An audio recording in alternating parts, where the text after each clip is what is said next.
Good morning students. जैसा कि हमारा राष्ट्रपति की शक्तियां एवं कार्य पर क्वेश्चन चल रहा है, इसमें मैं आपको राष्ट्रपति की कार्यकारी शक्तियों के बारे में बता चुकी हूँ। अब जो है विधायिनी शक्तियां हैं उसके बारे में बात हो रही थी। विधायिनी शक्ति यानी विधि बनाने से संबंधित, ये मैं पिछले वीडियो में मैंने बहुत अच्छे से एक्सप्लेन किया है कि इनमें डिफरेंस क्या है, कार्यपालिका संबंधी, विधायिनी, प्रशासनिक, इन सब शक्तियों में। तो विधायिनी शक्ति यानी कि विधि बनाने से संबंधित, और विधि या यूं कहे कानून जो है आपको पता है हमारी संसद में बनता है। संसद के लोकसभा और राज्यसभा में दोनों में बिल पास होने के बाद, राष्ट्रपति के साइन के बाद वो बिल कानून बन जाता है। तो राष्ट्रपति, मैंने पहले ही बताया था कि जो लोकसभा और राज्यसभा यानी संसद जो है, संसद का एक महत्वपूर्ण अंग है। संसद के 3 अंग है, लोकसभा, राज्यसभा और राष्ट्रपति। तो संसद का सदस्य तो नहीं है राष्ट्रपति, लेकिन एक महत्वपूर्ण अंग होने के नाते कानून बनाने में इनका बहुत बड़ा योगदान है, क्योंकि कोई भी बिल तभी कानून बन सकता है जब राष्ट्रपति के साइन हो जाएंगे। तो सबसे पहले जो है संसद से संबंधित या दोनों सदनों से संबंधित कुछ इनकी शक्तियां हैं। तो इन शक्तियों में सबसे पहला है राष्ट्रपति की शक्तियों में, मैं हिंदी में एक्सप्लेन करूँ तो संसद का अधिवेशन बुलाना और सत्रावसान करना। संसद का अधिवेशन यानी लोकसभा और राज्यसभा जो 2 सदन हैं उनके सेशंस बुलाना, अधिवेशन बुलाना। आपको पता है कि जो सदन है उसके 3 सेशन होते हैं, विंटर, समर और मॉनसून सेशन। तो ये तीनों सदन बुलाने राष्ट्रपति के हस्ताक्षर से या राष्ट्रपति के ही अनाउंसमेंट से अधिवेशन शुरू होता है, और अधिवेशन का सत्रावसान या सत्र जो होते हैं अधिवेशन में, वो सत्र खत्म होते हैं। तो इस प्रकार से राष्ट्रपति का एक महत्वपूर्ण हिस्सा है। और राष्ट्रपति को ये भी देखना होता है कि ये जो सत्र है साल में कम से कम 2 बार वो बुलाएं, अधिवेशन या सत्र जो हैं ये 2 बार जरूर बुलाएं। और किसी भी अधिवेशन, ऐसा नहीं कि साल में जैसे कि एक बार अधिवेशन चला और 2 महीने बाद फिर से चल पड़ा, उसके बाद 7-8 महीने कोई भी अधिवेशन बुलाया ही नहीं, ऐसा नहीं है। 2 अधिवेशनों में कम से कम 6 महीने का अंतर होना चाहिए। 6 महीने से ज़्यादा अंतर नहीं होना चाहिए। तो 6 महीना होने से पहले ही दूसरा जो सत्र है वो शुरू करना होता है। ये पूरा तरह से राष्ट्रपति पे डिपेंड करता है। तो ये वो इस चीज़ का ध्यान रखते हैं कि संसद के दोनों सदनों को अधिवेशन बुलाते हैं और उसका सत्रावसान भी करते हैं। फिर आते हैं सेकंड पर, संसद के अधिवेशनों का उद्घाटन और संबोधन। देखिए, जब भी लोकसभा, राज्यसभा तो आपको पता ही होगा कि कंटिन्यूस चलने वाला सदन है, ये कभी भंग नहीं होता है। लेकिन लोकसभा जो है, नए चुनाव होते हैं, सत्ता पक्ष में किसी को बहुमत मिलता है, प्रधानमंत्री बनता है, मंत्रिपरिषद बनता है, तो पहला सत्र जो लोकसभा का होना होता है, उस सत्र के पहले सत्र में वो जो भाषण देना, जो सरकार की नीतियों के बारे में बताएंगे कि आने वाले समय में, आने वाले साल में सरकार की कैसी नीतियां होने वाली है। साल का पहला सत्र या यूं कहीं लोकसभा का पहला सत्र जो है या अधिवेशन है, उसका उद्घाटन जो है राष्ट्रपति के संबोधन के द्वारा होता है। तो इस प्रकार से उस संबोधन में करते क्या, उस भाषण में राष्ट्रपति सरकार की नीतियों पर प्रकाश डालते हैं। तो इस तरह ये भी एक महत्वपूर्ण इनका जो है कार्य है। फिर आते हैं हम लोकसभा में एंग्लो इंडियंस सदस्यों को नियुक्ति करना। एंग्लो इंडियंस नाम से ही पता चल रहा है कि एंग्लो का मतलब अंग्रेजी, और अंग्रेज या इंडियंस, वो अंग्रेज जो फिलहाल इंडियन की नागरिकता जिन्हें मिल गई है या इंडियंस होने के नाते, एंग्लो इंडियंस, देखो उस कैटेगरी में सारा जो यूरोप कॉन्टिनेंट है उसका कोई भी सदस्य है और वो भारत में रह रहा है, तो वो एंग्लो इंडियन कैटेगरी में आ जाएगा। तो ऐसे लोकसभा में जो 545 सीट है उसमें से 2 एंग्लो इंडियन सदस्यों को चुनने का पूरी तरह से जो काम है वो राष्ट्रपति का है। जैसे कि 16वीं लोकसभा थी, उसमें रिचर्ड हे, प्रोफेसर रिचर्ड हे और जॉर्ज बेकर जो थे वेस्ट बंगाल से, ये 2 एंग्लो इंडियन थे जिन्हें भारतीय राष्ट्रपति ने नियुक्त किया था। लेकिन 104 जो संविधान संशोधन हुआ है उसमें राष्ट्रपति द्वारा चुने जाने वाले एंग्लो इंडियन का जो ये प्रणाली थी, इसको समाप्त कर दिया गया है। अब कोई भी एंग्लो इंडियन नहीं चुना जाता। लेकिन हो सकता है फ्यूचर में फिर शुरू हो जाए, तो इस चीज़ को आप ध्यान रखें कि 2 एंग्लो इंडियन राष्ट्रपति चुनता है। फिर आते हैं nomination of 12 members of Rajya Sabha. Rajya Sabha के 12 सदस्यों को मनोनीत करना।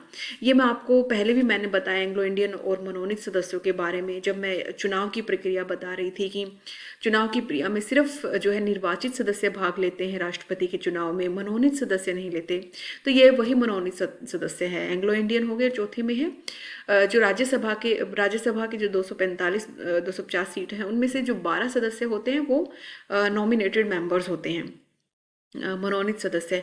और ये चार फील्ड से होते हैं, कला, साहित्य, विज्ञान और समाज सेवा। इन 4 भागों से राष्ट्रपति अपनी इच्छा से चुन सकता है।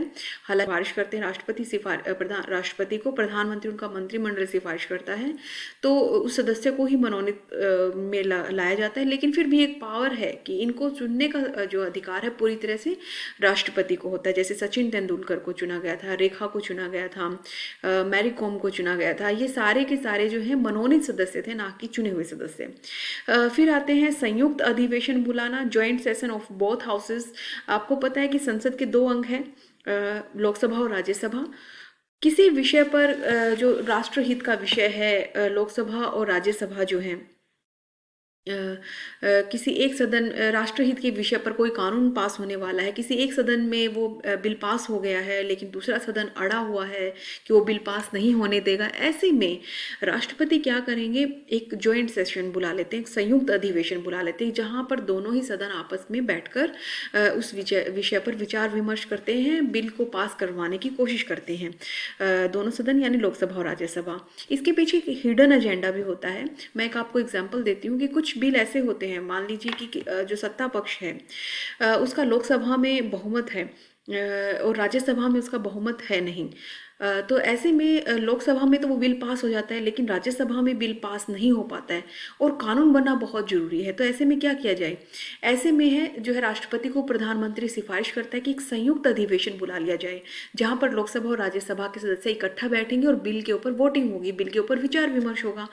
तो ऐसे में आप देखिए, लोकसभा में जिसके ज़्यादा सदस्य हैं यानी 545 में जिसका बहुमत है यानी कि 300 सवा 300 सीट है, राज्यसभा में है नहीं बहुमत, राज्यसभा की कम सीट होती है, लगभग 250 होती हैं। तो राज्यसभा में जब राज्यसभा और लोकसभा ये दोनों एक साथ मिलकर बैठेंगी, तो आप इसमें सोचिए सबसे ज़्यादा सदस्य किसके होंगे, जो लोकसभा में बहुमत में है ऑलरेडी उनके सबसे ज़्यादा सदस्य होंगे। ऐसे में जॉइंट सेशन में क्या है कि वो बिल जो पास नहीं हो पा रहा था राज्यसभा में, वो बिल पास करवा लिया जाता है। तो इसके पीछे एक हिडन एजेंडा भी माना जाता है संयुक्त अधिवेशन बुलाने का। खैर, ये संयुक्त अधिवेशन बुलाने की जो छूट है वो राष्ट्रपति को है, जो कि प्रधानमंत्री की सलाह पर संयुक्त अधिवेशन बुलाते हैं, लोकसभा और राज्यसभा को की ज्वाइंट बैठक करवाता है। फिर होता है संसद के नाम संदेश भेजना। संसद के नाम संदेश भेजना, देखिए कोई जो है भारत का राष्ट्रपति जो है संसद के किसी भी सदन को अपना संदेश भेज सकता है, जिस पर संसद को विचार विमर्श करना पड़ता है। कोई भी राष्ट्रहित का विषय हो सकता है। वह अपने संदेश में सरकार की आवश्यकताओं का उल्लेख करता है तथा संसद से कोई विशेष कानून बनाने की आशा करता है। इस तरह के वो चीज़ें जो है संदेश में भेज सकता है कि फलां चीज़ पर कानून बनाए, राष्ट्रहित में जरूरी है, या सरकार की कुछ बातें रख सकता है।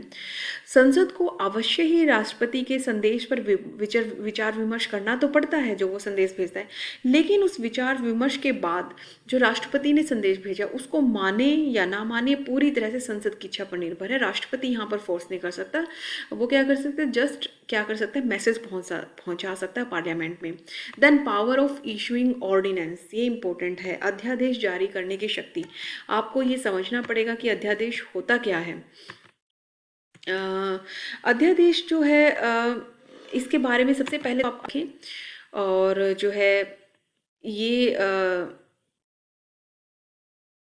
6 weeks to get consent in parliament. हाँ, पावर ऑफ, ये थोड़ा टेक्निकल आ गया था। हाँ, अध्यादेश जो है जैसे ऑर्डिनेंस लिस्ट में ये 123 आर्टिकल में आया है, आर्टिकल 123 में इसके ये अध्यादेश जो है ऑर्डिनेंस जारी क्यों होता है।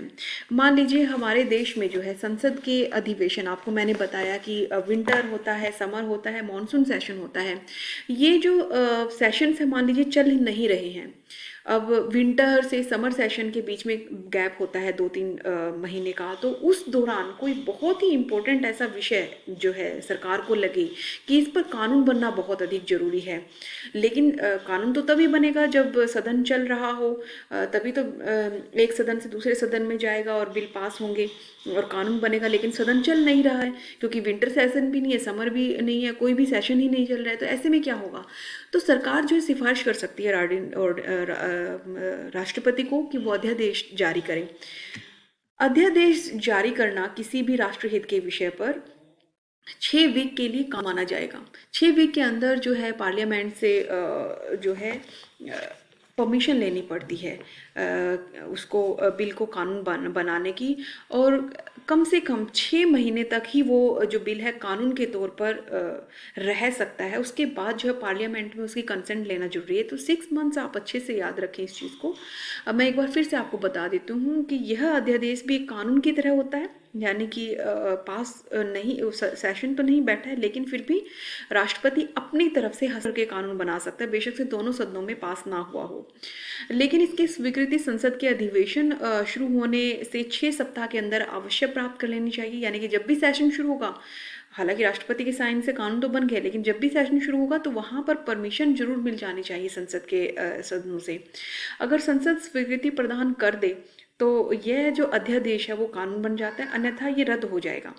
संसद के 2 अधिवेशन जो होते हैं उनके बीच का जो समय 6 महीने से अधिक का नहीं हो सकता है, इसीलिए अध्यादेश 7.5 महीने से अधिक समय तक लागू नहीं हो सकता है।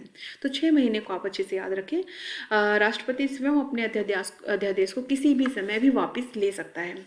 अब इस चीज़ को आप समझिए एग्जाम्पल के थ्रू, ज़्यादा अच्छे से समझ में आएगा। 3 तलाक कानून आपको याद होगा। 3 तलाक कानून जो है जब पास हुआ था तो वो एक अध्यादेश के माध्यम से हुआ था। वो ना कोई भी सदन उस टाइम चल नहीं रहा था, कोई भी सेशन नहीं चल रहा था। ऐसे में 3 तलाक का जो कानून है वो राष्ट्रपति ने अपनी साइन के द्वारा, अध्यादेश के द्वारा उसे एक कानून का रूप देने की कोशिश की थी। तो आप उसको उस चीज़ से याद रख सकते हैं। फिर हम जो है नेक्स्ट पॉइंट की तरफ बढ़ते हैं। जो हमारा नेक्स्ट पॉइंट है कुछ बिल राष्ट्रपति की पूर्व अनुमति से संसद में पेश किए जा सकते हैं, जैसे कि किसी भी राज्य की सीमाओं को बदलना है, कोई नया राज्य बनाना है, जैसे कि बिहार से झारखंड बनाया गया था। किसी भी क्षेत्र का नाम बदलना है, जैसे अभी गुड़गांव से गुरुग्राम किया गया था। तो यहाँ पर पहले इस तरह के नाम बदलने से पहले राष्ट्रपति की स्वीकृति बहुत अधिक जरूरी है, सबसे पहले वही लेनी जरूरी होगी।